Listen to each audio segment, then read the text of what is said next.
An equilateral triangle of side 6 cm has its corner cut off to from a regular hexagon. What is the area of this regular hexagon? तो बोला क्या गया है यहाँ पर, एक मान चलो ये ट्रायंगल है आपके सामने, इक्विलेटरल ट्रायंगल है। कैसा इक्विलेटरल ट्रायंगल है? बोला क्या गया है इसके प्रत्येक कोने से एक समषष्ठभुज बनाया जाता है। तो अगर मैं प्रत्येक कोने से समषष्ठभुज बनाने का प्रयास करूँ इसको, तो कैसे बना सकता हूँ? एक मैं यहाँ से काट सकता हूँ, दूसरा मैं यहाँ से काट सकता हूँ, तीसरा मैं यहाँ से काट सकता हूँ। अब मैं काट इसको, अब इक्वल समझिएगा, ठीक है। तो जो मैं यहाँ से काट रहा हूँ तो समषष्ठभुज आपको दिखाई देगा ना। ये देखो, ये लाइन हो गया, फिर ये लाइन हो गया, फिर ये लाइन हो गया। एक हेक्सागोन आपको दिखाई दे रहा है, यानी कि जो मैंने ग्रीन कलर से बनाया है ये क्या है? हेक्सागोन है। क्या है भाई? हेक्सागोन है। अब यहाँ से देखो, ये पूरी की पूरी एक क्या है, पूरी जो ब्लू कलर की जो लाइन वाली है वो एक समत्रिभुज है, यानी कि इक्विलेटरल त्रिभुज है, समबाहु त्रिभुज है।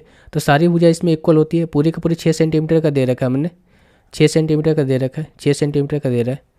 और हमें बोला क्या गया है, अगर ये 6 सेंटीमीटर का है भाई, आप हमें बताओ, अगर 6 सेंटीमीटर का है तो मैं आपसे ये बोलूँ कि यहाँ से यहाँ तक की लेंथ कितनी है आपकी?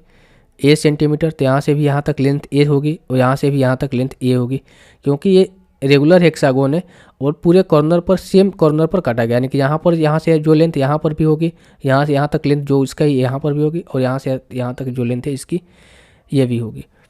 तो हम यहाँ से कह सकते हैं इसी तरीके से कि 3a की वैल्यू कितनी है भाई? 6 है। तो यहाँ से a की वैल्यू कितनी हो जाएगी? 2 हो जाएगी। तो जब a की वैल्यू 2 आ गई तो हम यहाँ से कह सकते हैं कि ये हेक्सागोन की जो ये साइड है ये भी 2 सेंटीमीटर होगी, ये साइड है ये भी 2 सेंटीमीटर होगी, ये साइड है ये भी कितनी होनी चाहिए? 2 होनी चाहिए, ये साइड भी 2 होनी चाहिए, और ये साइड भी कितनी होनी चाहिए? 2 होनी चाहिए। बात को समझ रहे हो ना? तो नहीं, हम कह सकते हैं कि जो रेगुलर हेक्सागोन है इसकी साइड हमें निकल कर आ गई, यहाँ से कितनी आ गई भाई? साइड निकल कर कितनी आ गई? 2 सेंटीमीटर। अब यहाँ से हम इसका एरिया निकाल सकते हैं ना। एरिया क्या होता है? एरिया होता है भाई आपका 6√3/4 a²।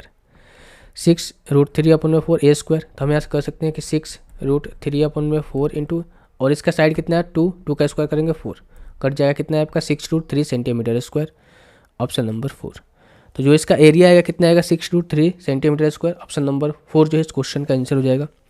मैं एक बार दोबारा से समझा देता हूँ आपको कि देखो, ये पूरे के पूरे एक इक्विलेटरल ट्रायंगल है और इसमें एक हेक्सागोन को फिट किया गया है रेगुलर हेक्सागोन पे, पूरे ये तीनों कॉर्नर पे काट कर। तो रेगुलर हेक्सागोन का मतलब ये होता है कि भाई जो रेगुलर हेक्सागोन की जो साइड होनी चाहिए ना वो इक्वल होना चाहिए, सेम होना चाहिए। तो मैंने क्या किया कि इस कॉर्नर पे जो जितना मैंने यहाँ से लेकर यहाँ तक डिस्टेंस लेकर इस कॉर्नर पे काटा, उसी से यहाँ पर भी काटा, उसी से यहाँ पर भी काटा। तो जहाँ पर हेक्सागोन फॉर्म हुआ ना, ये त्रिभुज को 3 इक्वल पार्ट में डिवाइड किया, यानी कि यहाँ से यहाँ तक लेंथ ए मानो ए होगी, यहाँ से यहाँ तक भी लेंथ ए होगी, और यहाँ से यहाँ तक की लेंथ ए होगी। और पूरी साइड की लेंथ कितनी है? 6 सेंटीमीटर, यानी कि 3a की वैल्यू 6 सेंटीमीटर, तो a की वैल्यू कितनी हो जाएगी? 2 सेंटीमीटर। तो हमें साइड निकल कर आ गया हेक्सागोन का कितना? 2 सेंटीमीटर। इसके बाद मैंने इसका एरिया का फॉर्मूला अप्लाई कर दिया।